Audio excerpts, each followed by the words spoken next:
akkam jirtu nagaa keessan akkamnaaf jirtu maatii miidiyaa dirree barnootaa iddoo jirtanitti nagaan isiniif baay'atu kun tuutoriyaalii koorsii global trend irratti afaan oromootiin isiniif kennamaa turedha isiniif kennamaas jirudha. Tuutoriyaalii keenyan chapter 4 waa'ee globalizationii fi regionalismiidha laalaa kan jirru. Globalizationii paartiiwwan darbaniin xumurree regionalismiitti seennee jirra. Regionalismii sammoo walakkeessinee jirra jechuudha. Kanaaf asalatti immoo paartii kanaan kan laallu major theories of regional integration dha jechuudha. Regional integration yookaan walitti hidhamiinsa naannoo irratti theoriiwwan yookaan yaadamoota jiranii kan laallu jechuudha.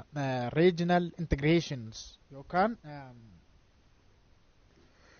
qaxanaawwi tisissir isa jennu jechuudha afaan Amaariffaatiin regional integration jechuun egaan major warra ta'anidha warra ijoo kan ta'an yaadamoota warra ijoo ta'anidha kan laallu. Tuutoriyaalii faana kan wajjin turru ana obboleessa keessan Oliyaad Baratichadha Yuunivarsiitii Finfinneetti School of Law irra hamma dhumaatti akkana faana taatan affeeraa kallattumaan gara tuutoriyaalii keenyatti kan deemnu jechuudha. Egaan asalatti teoriiwwan jiran keessaa kan laallu functionalismii fi neo functionalismii laalla jechuudha. Major theory warra ta'an isaan kanadha. Functionalismii irraa eegalla afurtuqaa torba tokko functionalism. Functionalist viewed egaan teoriiwwan kunneen regionii akkamitti ilaalanii waan jedhu irrattidha. Regionalismii akkamitti ilaalan akkamitti view godhu waan jedhu irrattidha yaada adda addaa kan isaan dhiyeessan teoriiwwan kunneen jechuudha. Regionalismii akkamitti ilaalu akkamitti akka isaan define godhan yookaan gahee regionalismii roolii regionalismii irratti neecharii uumama regionalismii irratti yaada adda addaa qabu jechuudha. Functionalismii dhagaa jalqaba irratti kan laallu. Functional maqaa isaarra maal jechuudha? Functionalidha waan tokko yommuu jennu akkamitti akka operate godhuudha mini akkamitti akka run godhu wanti tokko akkamitti akka hojjetu functionalism. Functionalist viewed regionalism as the functional response. Functionalonni regionalismii akka isaan itti laalan response yookaan feedback duubdeebii by states to the problems that derived from regional interdependence jedhanii regionalism akka kanatti hiiku jechuudha. Maal jechuudha? Regionalismiin responsii maaliidha? Biyyoonni regional interdependence yookaan walitti hidhamiinsa naannoo akka naannootti walitti hidhamiinsa qaban irratti hundaa'anii responsii biyyoonni fudhatamanidha. Maal furuuf? To the problems that derived rakkoolee gidduu isaanitti uumaman furuudhaaf jechuudha. Common problemii wayiitu jira yookaan rakkoo walootu jira. Rakkoo sana furuudhaaf response yookaan deebii biyyoonni fudhatan tarkaanfii biyyoonni fudhatanidha. Regionalismii jedhu functionalistoonni jechuudha. It was seen as the most effective means of solving common problems. Maaltu regionalismiin jechuudha.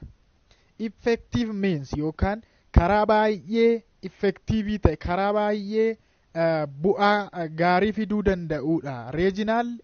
Regionalismiin maal furuuf? Rakkoo waloo furuuf. Common problemii yookaan rakkoo waliinii furuuf karaa baay'ee bu'a qabeessadha naannoo uumuuni yookaan regionalismiin. Egaa hiikaa regionalismii yookaan qaxanaa isa jennu afaan Amaariffaatiin naannoo liiteraalee afaan Oromootiin hin beektu laallee jirra paartii darbe biyyoonni daangaan isaan coherent territory warri ta'an daangaan isaanii kan walitti taanu yoo walitti dhufanii naannoo tokko uumanidha jechuudha. Gaanni regionalism has started from technical and non-controversial issues and has spilled over into the realm of high politics and redefinition of group identity around the regional unit jechuudha. Akka functionalonni jedhanitti regionalismiin eessaa eegalu jedhu technical and non-controversial issues dhimmoota technical yommuu jennu just rakkoomti hin jirani rakkooma xixiqqoon wayi rakkoon teknikaa wayi dhimmoota akkasii dhimmoota ulfaatoo hin taane jechuudha. Technical warra ta'an jechuun non controversial warra ta'an warra baay'ee wal nama falmisiifne dhimmoota sasalphoo jechuu barbaadeetu walumaa galatti dhimmoota sasalphoo irraa ka'eetu regionalismii jedhu. Spilled over jechuun baay'ee kan irra faca'u jechuudha. Spilled over yommuu jennu spread over large area jechuudha. Dafee kan faca'u eessaa egalee dhimmoota sasalphoo technical warra ta'an irraa jalqabee realm of high politics'itti kan faca'u. Riim jedhaa dubbisaa yommuu pronounce goota. Riim jechuun political arena yookaan region domain jechuudha ingiliffa isaatiin. Akkasitti yommuu bal'atu jechuudha. Siyaasa guddaatti yommuu bal'atu and redefining of group identity around the regional unit jechuudha.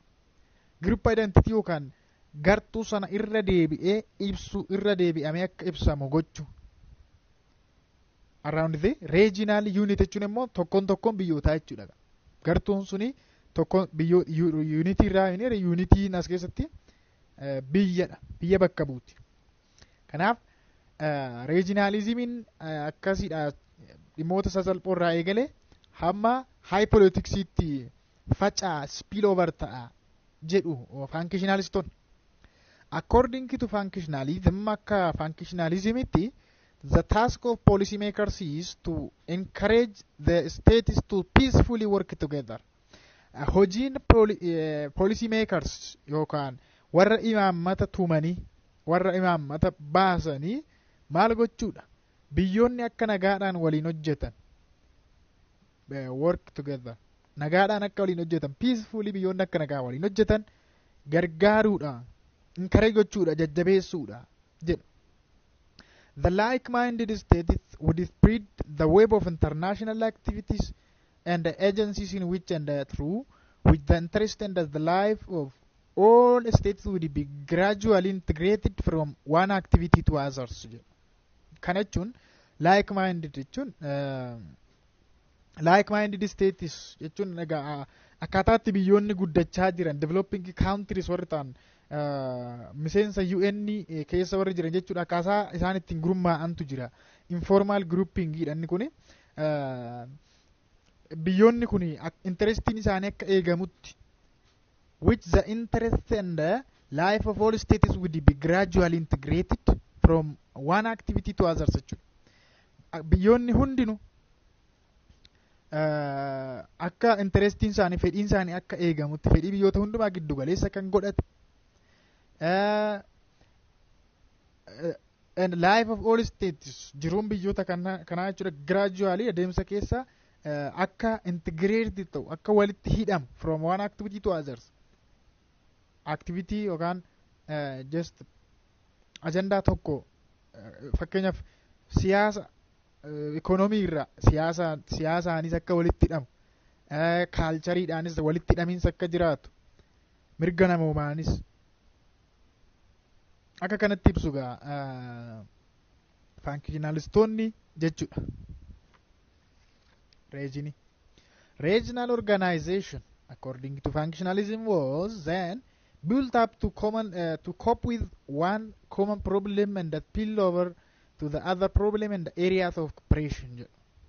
Regional organization yookaan dhaabbani naannoo kuni maaliif ijaarame built kan inni ta'u to cope with maal furuuf one common problem rakkoo waloota kan ta'e furuudhaaf waan rakkoo waloo tokko kan ta'e yookaan qeenxee kan ta'e wayi fakkeenyaaf siyaasa keessatti diinagdee keessatti rakkoo waloo tokko yoo jiraate fakkeenyaaf jedhaa fudhadha and spill over to other problem fi rakkoo biraattis yommuu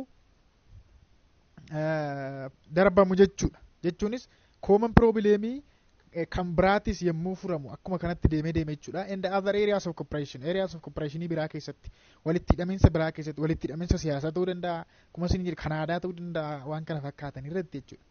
Which will deepen integration among member states jechuudha. Kun immoo maal godha? Integration yookaan walitti hidhaminsa kana deepen godha gad fageessaa yookaan hin jabeessaa hin cimsaa jechuudha.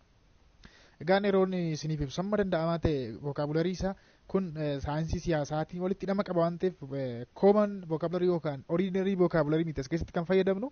Kanaafan baay'ee jechoota tokko amma ta'e hiikuuf yaala. Nu tuffattee yoo sadarkaa yuunivarsiitii jirra nu tuffattee hin jedhinaati. Warri immoo tokko irra utaalte jettanis dhiifama naa godhaati. Giddugaleessaan avreejiidhaan inni amma tokko cover gochuuf yaala vocabulary wajjin jechuudha. Well, therefore spillover is the key explanation of functionalist regionalism jechuudha. Ammas keessatti key explanation yookaan ibsa ijoo kan taate yookaan termi ijooni spilloveridha jechuudha. Spilloveridha. Eeriyaa tokko keessa gara eeriyaa biraatti bal'ataa jechuu barbaadeetu. Fakkeenyaaf kuppareeshiniin ikoonomiidhaan yookaan walitti hidhaminsi ikoonomiidhaan jalqabee gara dinagdeedhaan kan jalqabe jechuudha. Gara siyaasaatti yommuu bal'atu. Siyaasaanis yommuu walitti hidhaman. Eeriyaa adda addaatiin qonnaan yommuu walitti hidhaman dinagdeedhuma inni jechuudha keessara. Fayyaadhaan yommuu walitti hidhaman. Eeriyaa tokko keessatti kan eegalis eeriyaa biraatti yommuu spillover ta'u jechuudha. Yookaan yommuu bal'atu. Yommuu faca'u akka jechuutti.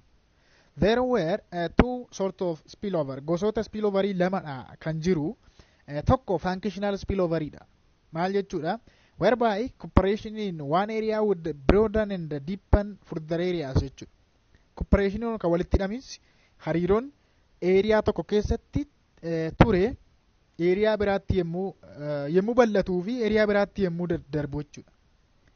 Broaden yommuu bal'atu. Deepen yommuu gaffagaatu yookaan yommuu jabaatu eeriyaa biraattis ikoonomii dinagdee irraa gara siyaasaatti siyaasa irraas immoo gara eeriyaa biraattis yommuu bal'atu yommuu deepen ta'uuf yommuu broad ta'u jechuudha. Inni lammaffaan spilloveriin political spillover. Political spillover whereby the existence of supranational institutions.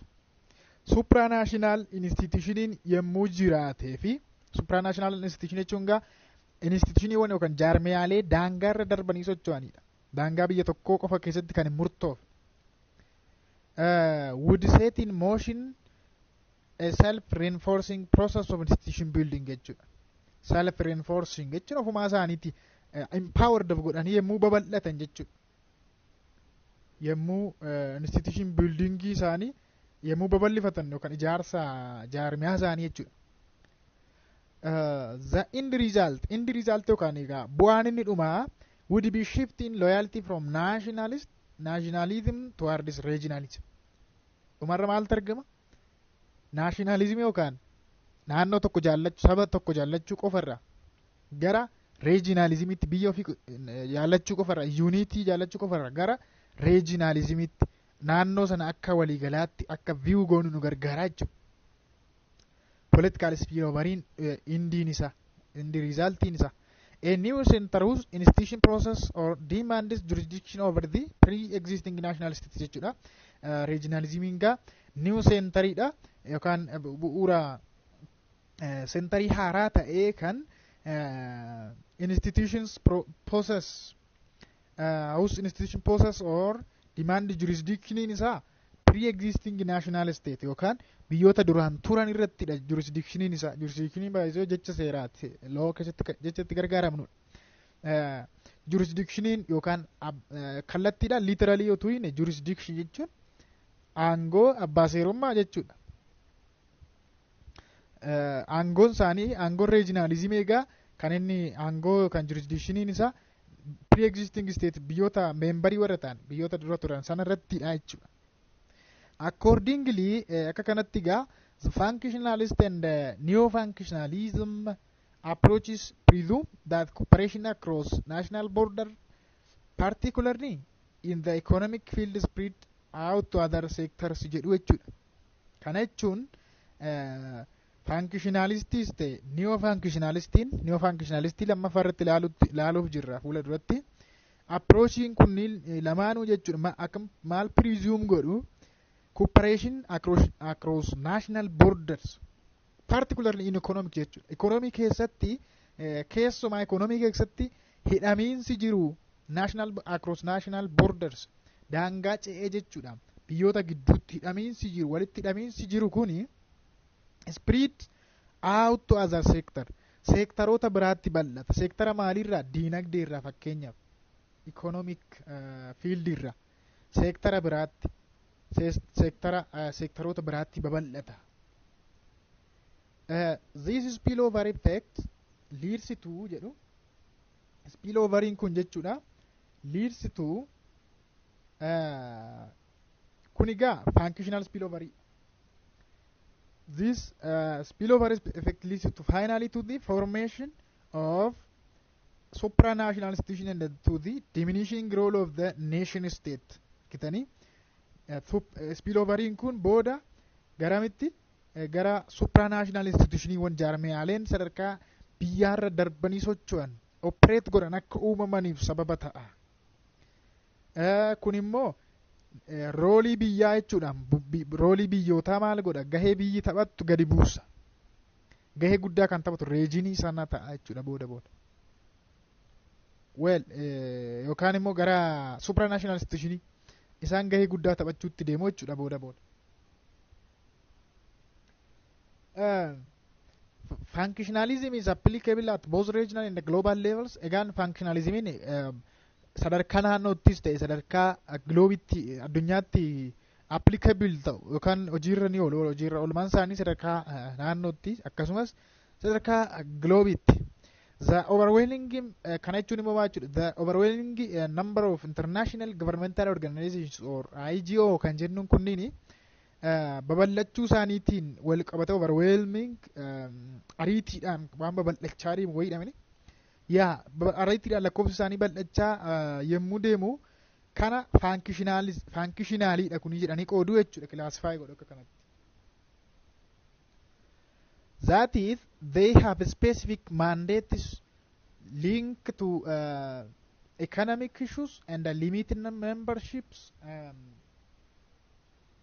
and often related to geographic region. IGOs yookaan international governmental organizations dhaabbilee mootummaa addunyaalessaa yookaan sadarkaa addunyaatti warra jiran fakkeenyaaf UN fudhachuun dandeessu international governmental organization mootummootatu walitti dhufee dhaabe waan ta'eef jechuudha. Organization yookaan dhaabbata kana isaan kun mandeetiin isaanii specific mandate yookaan itti gaafatamummaan isaanii jechuudha. Responsibilitiin isaanii specificidha jechuudha. Waan tokko irratti miniree bakkuma hundan seenan waan isaan ilaallatu qofadha.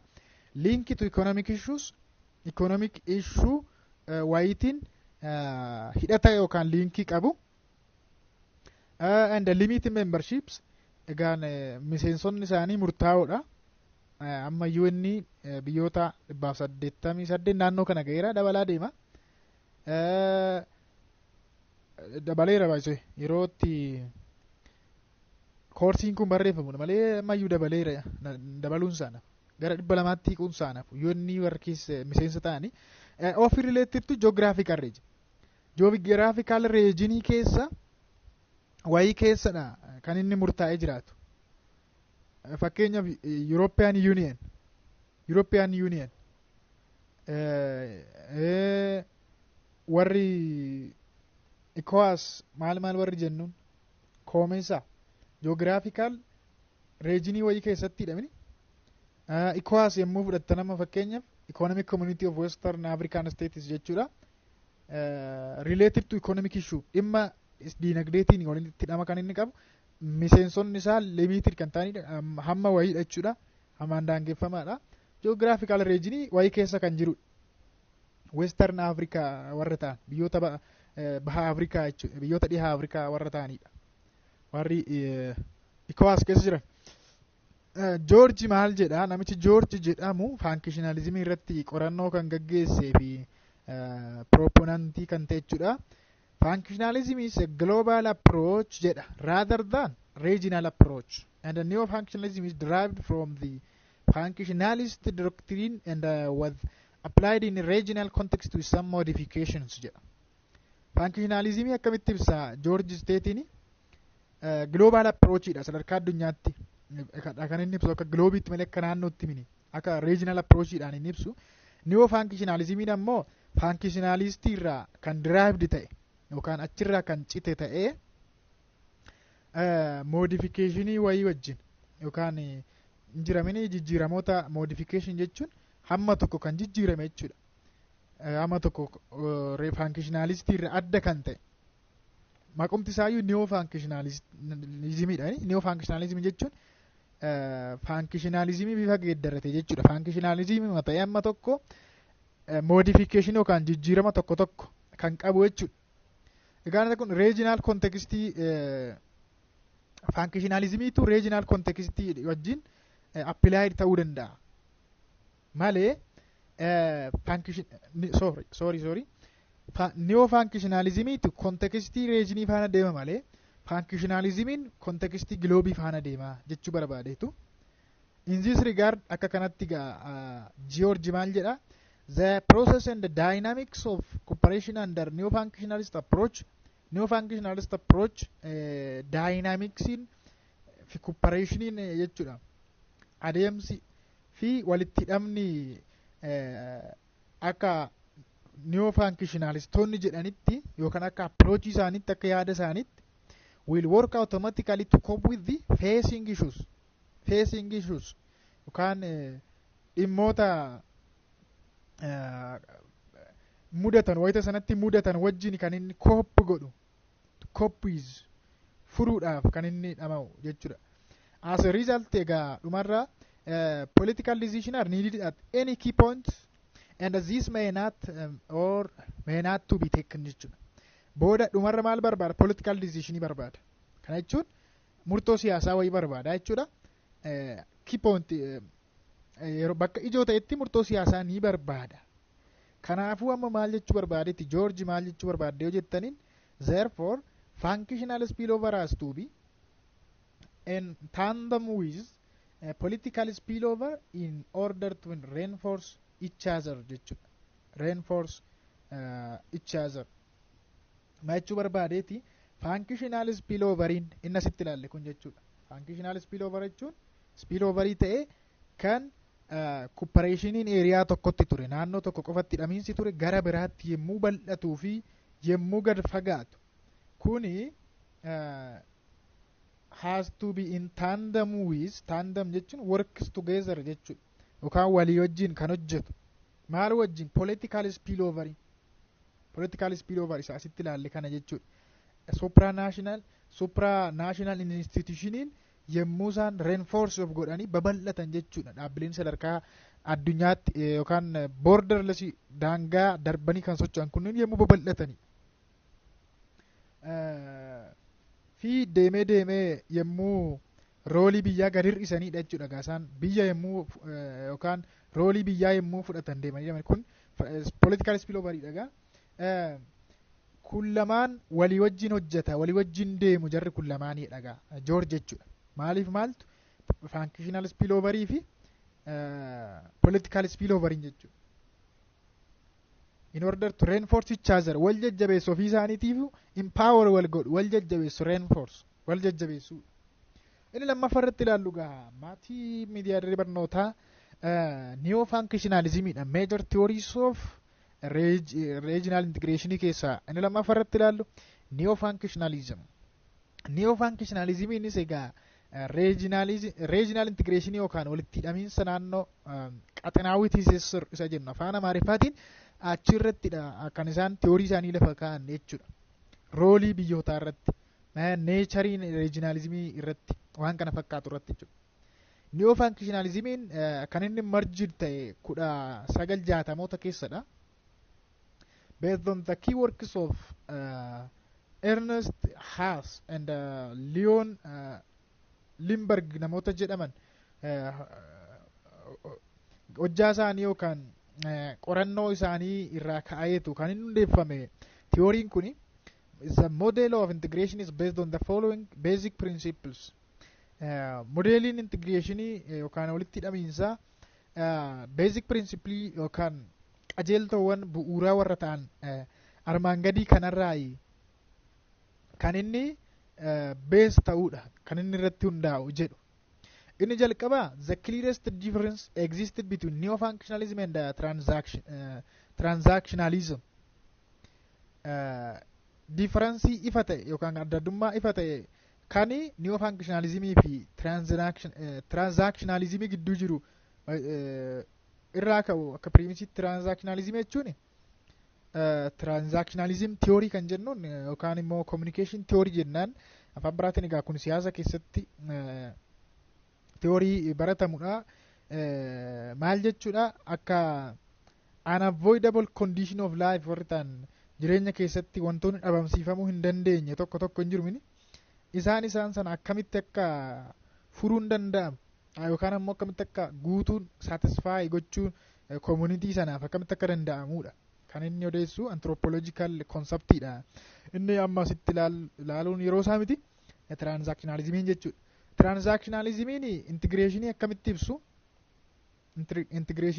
ibsu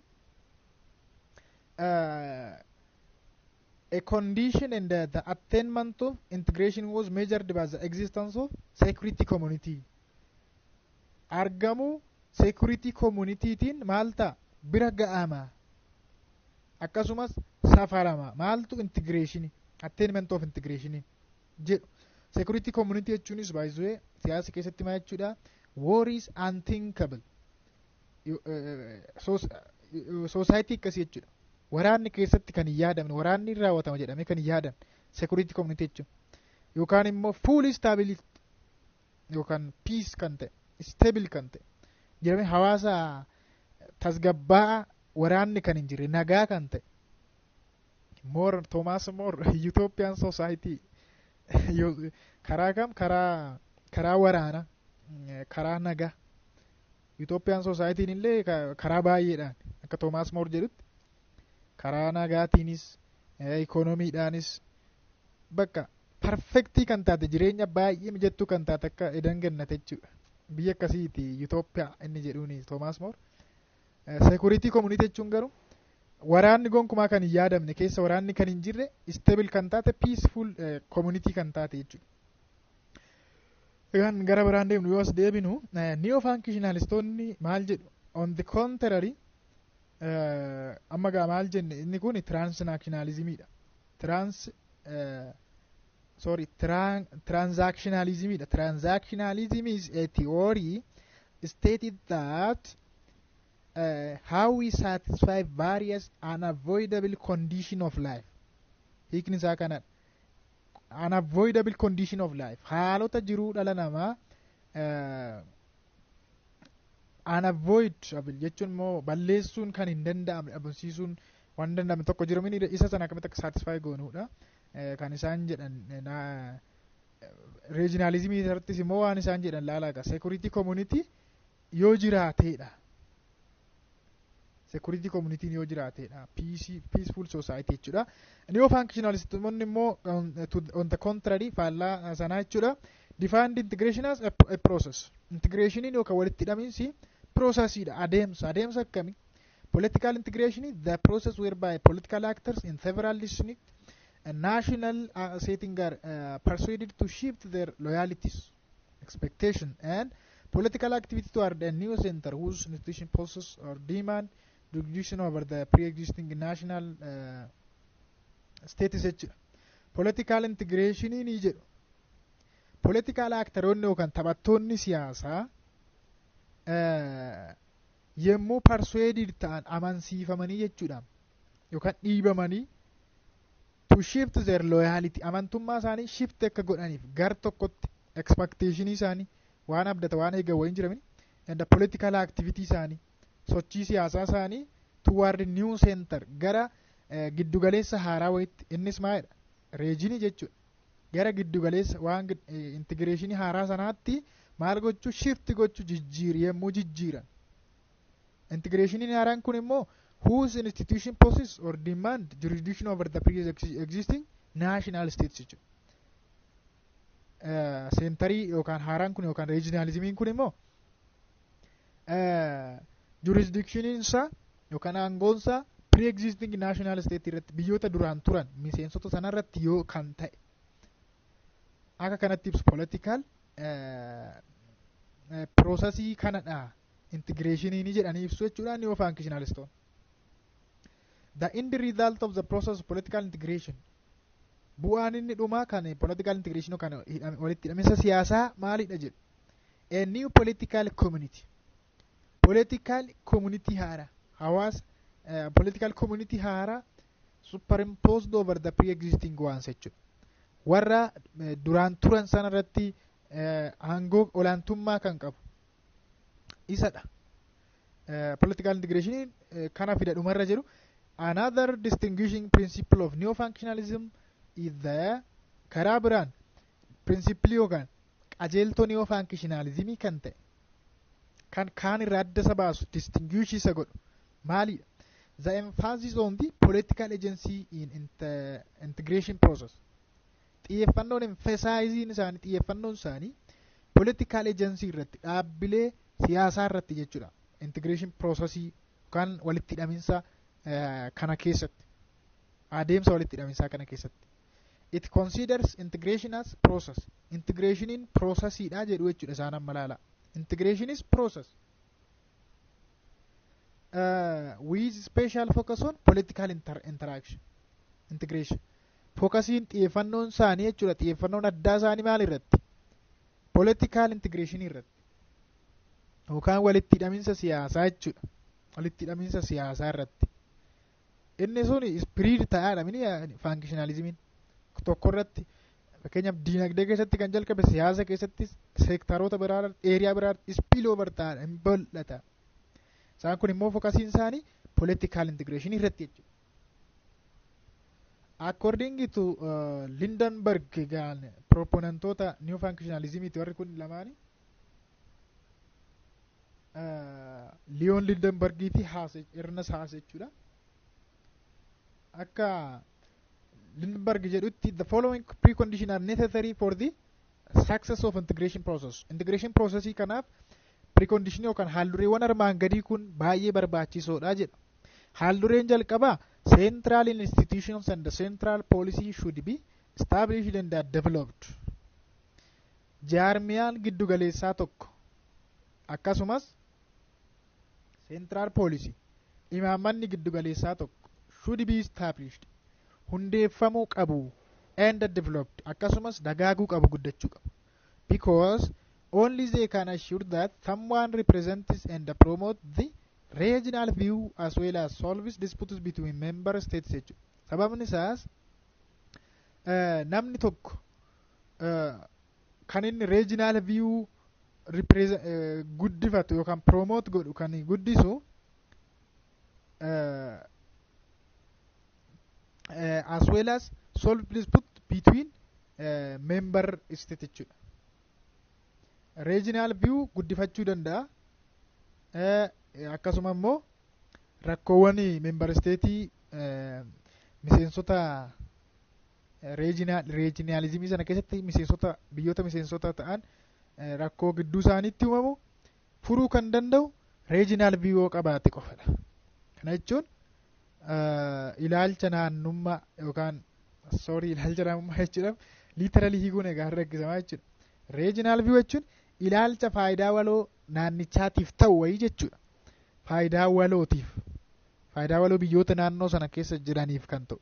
Ilaalcha naannoo sana ilaalcha naannoof ta'u kan qabu.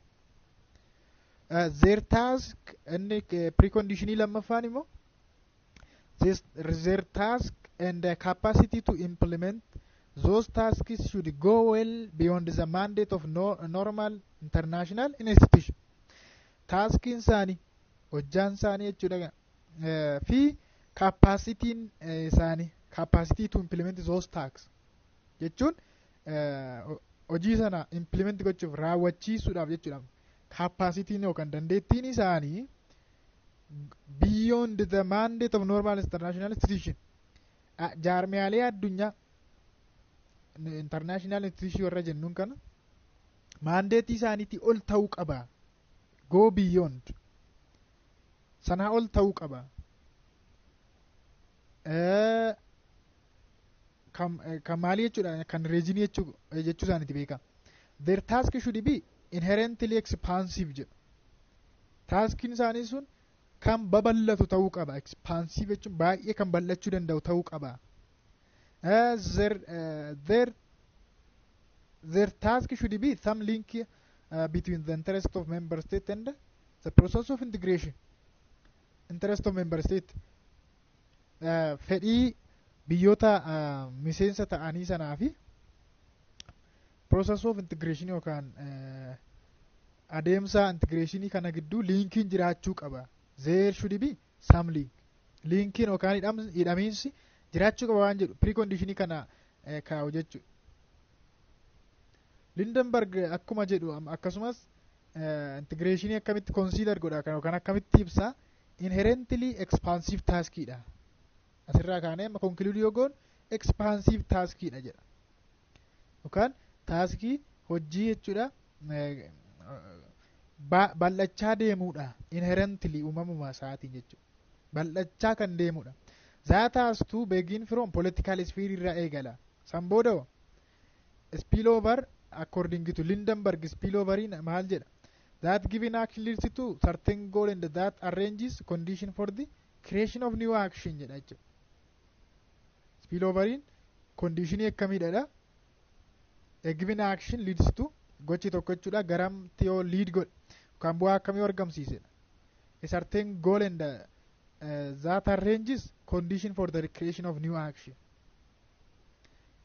Uumamuu gocha biraatiif sababa yoo ta'e conditionii yemmuu arrange godhe yemmuu mijeessedha haala yemmuu mijeessedha.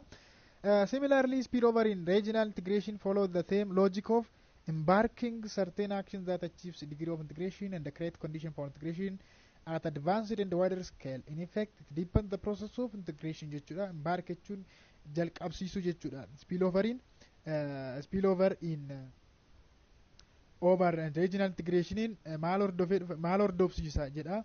The same logic of embarking certain action gochi tokko jechuudha that achieves degree of integration. Dhumarraa integration yookaan walitti hidhamiinsa kan fidu wayi.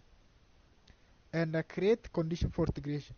Akkasumas haala integrationii dhabu kan walitti hidhamiinsa dhaaf haala kan uumu haala kan mijeessu yoo ta'edha jedhu. Well, intergovernmentalism yookaan maqaa biraa liberal intergovernmentalism jechuu hin dandeenya. Inni kun theoryidha. Theory'n kun immoo maal jedha? Is a theory and approach that focus on the state for integration to succeed. Biyya irratti kan hin focusing isa focus on the state for integration to succeed. Biyya akka milkooftu jechuudha. Biyyi tokko integrationii keessatti akka milkooftu. It approaches the question of the state integration process from the perspective of traditional international relation irraa kan inni ka'u. Traditional international relation yookaan hariiroo addunyaa walisaa ta'e karaa traditional kan ta'e jiramaniidha. Achirraa kan inni ka'u approaching kuni it is thus considered the state mainly as an actor and the international system. Biyya yookaan state akkamittiidha kan inni fudhatu? Main actorii akka taate actorii yookaan taphattuu ijoo akka taate international system sirna addunyaa kana keessatti and the integration process to be a process in that system. Kanaaf egaa integration processiin ammoo processii achi keessatti raawwatamuudha jechuudha. Akka intergovernmentalismitti yookaan liberal intergovernmentalismitti jechuudha. According to Moraviski dhagaa proponentiin namni joonas keessatti intergovernmentalismii irratti qorannoo gaggeesse maal jedha? Can be considered as integration akkamitti ibsa part of rational choice of state actors. Kana jechuun filannoo biyyootaati. Rational choice. Filannoo ta'e immoo filannoo sababa irratti kan hundaa'e wayi. Filannoo biyyootaati integrationiin walitti hidhamiinsi jedha. This rationalist framework disaggregated the process of integration into three stages. Integration kana iddoo sadiittidha kan inni disaggregate godhu yookaan kan componentiitti kan qoodu jechuudha. Iddoo sadiitti qooda. Isni dura stageidha baay'isoo. Stage jechuun sadarkaa jechuudha. just dabalaa kan deemu jechuudha asii ol isteejii sadiittidha kan inni qoodu. Inni jalqabaa national preference formationidha. Duraan dursee national preference formation formationii akkamii interest biyya sanaa kan kabachiisu interstate bargainingidha. Isteejii lammaffaan jechuudha biyyoota sana gidduutti bargaining araarama yookaan diriddirii ta'ama. Achirraa immoo eessatti guddata jechuudha institutional choice institutionii tokko filachuu jechuudha yookaan jaarmiyaa sana. Isteejii kana sadaaniin kaa'a jechuudha. Moravisk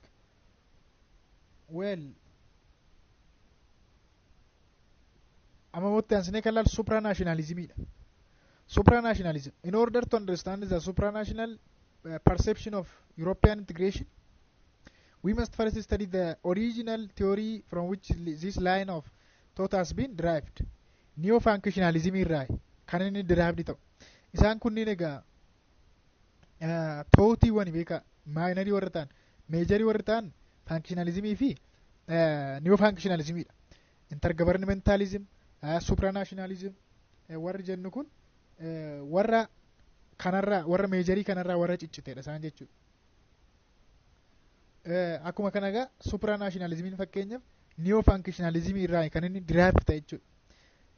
Kan inni derive ta'e. The root of neo-functionalismiin egaa akkuma laalle the roots of hiddi isaa kan inni dhufe lie most visibly in the works of Haas. Qorannoo namicha Haas jedhamu kana Ernest Haas jedhamu kanarraa 1958 kan inni ka'e jechuudha. Ruutiin isaa achirraa ka'e on European integration. Haas egaa European integration yookaan hidhamiinsa Awurooppaa irratti kan inni hojjete. Awurooppaa walitti jirame naannoo European yeroo naannoo uuman kan akka European Unionii faa warra akkasii naannoo kan biraas jiru. Kan akka AFTA kan jennu AFTA free trade area of Asian Pacific Europeanonni naannoo adda addaatti kan isaan uumanii qabanii. He analyzes the development of European integration process in three mechanisms jedhetu qooda. European integrationiin progressii sadiitti kan inni qoodu progress waan guddachaa dabalaa deemu jechuudha. Tokko inni jalqabaa positive spillover effect. Positive spillover effectiin the spillover effect occurs when integration between states in a particular sector incentivizes integration in another sector jechuudha. Kana jechuun maal jechuudha? Political spillover positive akkuma maqaa isaa irraa hubattan seektara tokko keessatti integrationiin jiru walitti hidhamiinsi jiru yemmuu seektara tokkos kakaasu jechuudha. Incentive jechuun kakaasuudha. Seektarri biraas akka walitti hidhamu yemmuu kakaasu. Positive effectii qabaniire positive spillover jedhaan isa kanaani. Fakkeenyaaf diinagdee keessatti seektara diinagdee keessatti integrationiin hidhamiinsi jiru gara akkasuma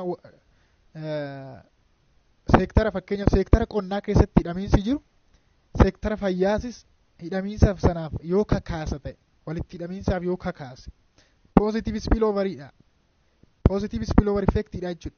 Progressii kana qaba ka warra Yurooppii jedheetu analyze godha akkatti xiinxala jechuudha Haas. One incentive is, for example, that the optimization of common benefit of integration in the original sector requires integration in another sector jedha jechuudha. Kaka'umsi seektara tokko keessatti optimization of common benefit jechuun seektara tokko keessatti bu'aan argamu hin jiramini benefitiin argamu optimize yemmuu ta'u yemmuu guddatu jechuudha. Gara seektara biraattis ni babal'ataa jechuudha. Spillover ta'a gara seektara biraattis. Inni lammaffaan progressiin inni lammaffaan transfer of allegiance from the national to the supranational political arena. Allegiance yookaan walitti hidhamiinsi national akka biyyaatti ture garamitti yoo babal'atu supranational political arena political arena yookaan naannoo politiksii supranational biyyarra kan darbe hin jiramin garasitti yommuu guddatu transfer yommuu darbu. This is process by which domestic interest group shift their activity. Kana jechuun ammoo domestic interest yookaan faayidaan biyya keessaa garamitti yommuu shift godhudha. Domestic to international remit yookaan sadarkaa addunyaatti yommuu shift godhu yeroo sanadha jechuudha. Oftentimes yeroo baay'ee national institution provide less effective ways. National institutions yookaan jaarmiyaaleen biyyaalessaa baay'een isaanii jedha provide less effective way for interest groups to pursue their end goal than international institutions. Yeroo baay'ee less effective dha isaanii yookaan immoo baay'ee bu'aan argamsiisanii maal gochuu irratti interestii garee tokko guutuu irratti. International institutioniin garuu warra kanarra ni caalu jechuudha. National institutionii irra jaarmiyaalee biyya keessatti qofa hundaa'an kanarra jaarmiyaaleen sadarkaa addunyaatti naanna'an kunniin interestii gruupii tokko guutuudhaaf gaariidha kan jedhudha. Progressiin inni sadaffaan ammoo technocratic automaticity jedhaan isa kanaani. Technocratic automaticity jechuun an increasingly autonomous role of supranational institution in promoting further integration jechuudha. Argitanii supranational institution kun yemmuu baay'ee dabalaa deemu yemmuu autonomous of danda'e yemmuu dabalu integrationiin maal ta'a promote ta'a ni guddataa jechuudha. Progressii kana sadeen qaba jechuudha. Laala jalqaba irratti progress jechuun waan asii dabalaa deemuu dhabni jalqaba irratti maal jenne positive spillover effect seektara tokko keessaa gara seektara biraatti yemmuu bal'atu yookaan immoo integrationiin seektara tokko keessa ture seektara biraas integrationiidhaaf yemmuu kakaasu stage yookaan progressii lammaffaan immoo national international institutioniin yookaan supranational political institutioniin yemmuu uumamu isaan immoo international institutionii yookaan jaarmiyaaleen sadarkaa addunyaa kunniin yemmuu uumaman immoo maal ta'u booda jechuudha naannoo integrationii jabeessu progressii kana sadeen itti ibsaa jechuudha. In some yemmuu gudunfumaadha. As far as this integration as process led by elitist groups like leader of industry association or political parties jedhee ibsa. Integration akkamitti hima processii wayidha. Adeemsa akkami elitist group beektonni yookaan namoonni dhaloota barataniin adeemsa lead kan ta'u kan gaggeeffamu ta'e fakkeenyaaf leaders of industry association or political party hoggantoonni gurmii indaastirii tokko hogganan jiru mini yookaan immoo political party kan hogganan paartii siyaasaa tokko kan hogganan isaan kan lead godhaniidha yookaan kan hogganan ta'ee jedha. Who recognize lack of opportunity in pursuing shared interest at the domestic level. Warri kunniin egaan hoggantoonni yookaan gaggeessitoonni kunniin jechuudha. Lack of opportunity in pursuing shared interest at domestic level. Domestic level yookaan sadarkaa biyya keessaatti opportunity yemmuu dhaban jechuudha. Carraa interestii tokko barbaadu yookaan pursue gochuu yemmuu dhaban shared interest. Interestii waliinii faayidaa waliinii wayi sadarkaa naannootti barbaaduun yookaan walitti araarsuun faayidaa sana jechuudha. Yoo dadhabama ta'e yookaan immoo yoo argan jechuudha. Hir'ina akkasii sana warra arge. And then push national government to transfer policy competence to supranational body jechuudha. Sanaan booda warri sun elitist groupii warri ta'an warri baratan sun dhaloonni barate sun maali mootummaa irratti dhiibbaa yemmuu uuman jechuudha. Push national government dhiibbaa akkamii to transfer policy competence mootummaan imaammata fooyyee ta'e akka baasu supranational body waan jajjabeessu jechuudha. Imaammata akkasii akka baasu yemmuu mootummaa irratti dhiibbaa uumanidha jedhee akka kanatti lafa kaa'aa jechuudha. Then once supranational institutions are created kanaan booda supranational institutioniin yookaan jaarmiyaaloon sadarkaa biyya tokko keessatti kan daangeffamne jechuudha. Sadarkaa addunyaatti socho'an kuni yookaan sadarkaa naannoo supranational isinii gala irra deddeebiin barbaachisu boordarii ce'anii warra opereet godhan jechuudha. Sadarkaa addunyaatti yoo jenne sirrii ta'uu dhiisuu danda'a. Sadarkaa naannootti ta'uu danda'a. Isaan kun yommuu isaan uumaman gaa'e international interdependency ni guddata. Walitti hidhamiinsi addunyaalessaa maal ta'a? Walitti hirkachuun interdependence. Walitti hirkachuun biyyoonni addunyaa walitti hirkachuun ni dabala growth ta'a. And interest group of political party leader can shift their loyalty away from national institution by choosing to pursue their interest through newly established international institution jechuudha. Kanaan booda groupiin wayi gartuu wayi yookaan political party leaderiin wayi jechuudha. Hooggantoonni political party siyaasaa loyalty isaanii garamitti shift godhu. National institution irraa institutioniiwwan jaarmiyaalee biyya keessaarra gara jaarmiyaalee sadarkaa addunyaatti socho'an international institution warra ta'an isaan itti fayyadamutti shift ta'aa jechuudha. Isaan itti fayyadamaniitu interestii isaanii pursue godhu jechuudha, barbaadu. Through newly established international institution jechuudha. Vocabulary tokko tokkoon dogoggora dhiifama naa godha. International institution fi supranational institution. Maadha faayidaan garaagarummaan gidduu isaanii. Supranational institutioniin sadarkaa biyya tokko qofamini biyyoota tokko ol, biyyoota lamaa fi isaa ol darbanii kan socho'an jaarmiyaalee akkasiiti. International institutioniin ammoo hunda kan of keessatti qabatudha. Sadarkaa addunyaatti jaarmiyaa socho'u jechuu keenya. Ganuma asumatti xumurraa paartii taanuuni selected cases of regional integration. Regional integrationiidha fakkeenya warra nuu ta'an as keessaa select goone yookaan fillee ilaalla. Kan akka European Union, Association of Southeast Asian State, African Union warra kana ilaallaa jechuudha. Paartii itti aanuun jechuudha. Fixuu geenyee jirra. Paartii chapter 4 baay'isoo fixuu geenyee jirra. Ammaan booda paartiin lamaan tokkorra nuna. Tuutoriyaalii faanaan obboleessa keessan Oliyaad baratichaan ture Yuunivarsiitii Finfinneetti School of Law hamma dhumaatti amma yoonaatti daqiiqaa 50 wayi tuutoriyaalii fudhateedha.